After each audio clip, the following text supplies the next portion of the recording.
seseorang boleh melakukan pelbagai perkara dalam masa sehari. Maksudnya, tempoh masa 24 jam yang diberi itu, mereka dapat melakukan semua perkara. Termasuklah kerja sekolah boleh disiapkan, kerja rumah mereka boleh buat, ada masa untuk beriadah, ada masa untuk membantu ibu bapa, ada masa bersama dengan keluarga. Bagaimana mereka menguruskan masa dan bagaimana mereka dapat mengawal emosi dan pemikiran mereka supaya mereka dapat menggunakan masa yang diberi dengan baik. Untuk tahu jawapan dia, jom kita sama-sama dengar video ini sehingga habis.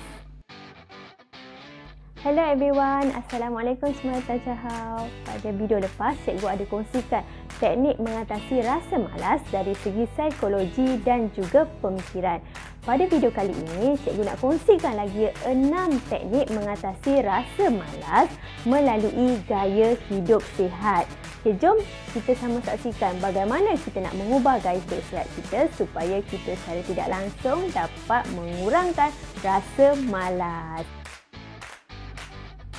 Okay, tips yang pertama adalah ambil makanan yang mengandungi protein yang tinggi. Kenapa kita kena ambil makanan protein yang tinggi? Kerana makanan yang mengandungi protein yang tinggi dapat memberikan tenaga kepada diri kita dan dapat menstabilkan gula dalam darah. Keadaan ini secara tidak langsung dapat mengurangkan mood malas yang ada dalam diri kita. Antara contoh makanan yang mengandungi protein yang tinggi apa dia? Antaranya adalah Greek yogurt, kacang almond, tuna dan juga telur. Telur mengandungi makanan protein yang tinggi. Kedua, kurangkan gula dan makanan yang berlemak tinggi. Makanan dan produktiviti diri kita sebenarnya saling berkaitan. Oleh itu, kita kena kurangkan makanan yang berlemak tinggi kerana ia boleh mengganggu proses penghadaman dan menyebabkan tenaga kita akan menjadi menurun dan lemah. Antara contoh makanan yang berlemak tinggi dan mempunyai gula yang tinggi adalah seperti roti putih, pasta, minuman berkarbonat, fast food dan makanan bergoreng. Oleh itu, bukan tak boleh makan tetapi kita kena kurangkan kadar pengambilannya. Ini bertujuan untuk membantu kita meningkatkan tenaga secara tidak langsung dapat mengurangkan rasa malas. Tip yang seterusnya adalah bersenam. Bersenam boleh dilakukan di mana-mana sahaja, sama ada di rumah, di luar rumah ataupun di gym. Okey, bersenam ini sebenarnya salah satu cara yang dapat mengurangkan rasa malas dan mengawal mood kita. Sebenarnya bersenam ini dapat mengurangkan rasa kebimbangan, ketakutan, tekanan dan juga stres. Kita boleh lakukan apa-apa sahaja senaman yang kita suka. Seperti kalau kita suka jogging, kita jogging. Kalau kita suka zumba, kita zumba. Kalau kita suka senaman aerobik, kita pergi aerobik. Apa-apa sahaja senaman yang kita suka. Kita boleh berbasikal, kita boleh berjalan kaki ataupun kita boleh bermain apa-apa aktiviti beriadah bersama dengan kawan-kawan asalkan kita ada bersenam.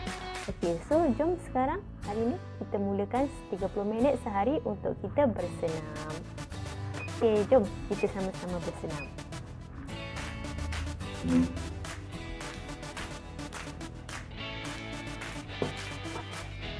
Tips keempat, pastikan kita mendapat tidur dan rehat yang mencukupi. Okey, sepatutnya kita kena tidur berapa lama? Tidur malam. Okey, sepatutnya kita perlu tidur malam sekurang-kurangnya antara 6 hingga 7 jam. Okey, macam mana kita nak pastikan bahawa diri kita ada tidur yang berkualiti? Okey, salah satu caranya adalah setengah jam sebelum tidur kita kena tutup wifi, tutup mobile data, berhenti main game, berhenti daripada tengok TV. Sebaiknya kita kena rehat di atas katil dan pastikan badan kita benar-benar bersedia untuk rehat.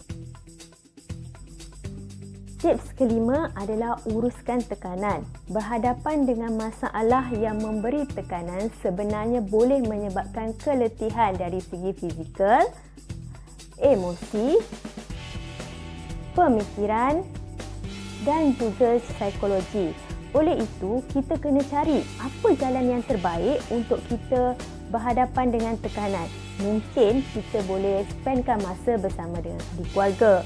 Kita boleh spendkan masa minum keluar bersama dengan rakan-rakan ataupun menghubungi rakan karib kita untuk menceritakan apa yang kita alami, ataupun kita cari movie yang boleh menghiburkan hati kita, ataupun kita boleh membelai binatang peliharaan kita. Yang terakhir adalah banyakkan minum air kosong. Minum air kosong mengikut kuantiti yang diperlukan oleh tubuh badan kita akan membuatkan kita rasa lebih bertenaga, boleh memaksimumkan prestasi fizikal serta boleh membuatkan otak kita jadi lebih cergas. Oleh itu, apa yang perlu kita lakukan sekiranya kita mula rasa rimas, kita mula rasa jengkel, kita mula rasa annoying dengan sekeliling, cubalah ambil seteguk air ataupun secawan air untuk kita minum bagi meredakan ataupun menetralkan segala perkara-perkara ataupun aura-aura negatif yang ada dalam diri kita. Bagaimana seseorang itu boleh mengawal rasa malas yang ada dalam diri dia? Okey, caranya adalah seperti mana yang kita bincangkan tadi. Pertama, kita ambil makanan yang mengandungi protein yang tinggi. Kedua, kurangkan pengambilan gula dalam makanan dan kurangkan pengambilan makanan yang berlemak tinggi. Yang ketiga, pastikan kita spendkan masa setiap hari untuk kita bersenam. Keempat, tidur malam yang mencukupi antara 6 hingga 7 jam. Yang kelima, uruskan tekanan. Bijak uruskan tekanan. Dan yang keenam adalah banyakkan minuman air kosong mengikut kuantiti badan yang diperlukan oleh kita, tubuh badan kita. Okey, alright. So, semoga video ini bermanfaat untuk semua dan secara tak langsung dapat membantu kita untuk mengurangkan rasa malas. Okey, jumpa lagi di video akan datang. Love yourself and be gentle to yourself. Okey, bye-bye.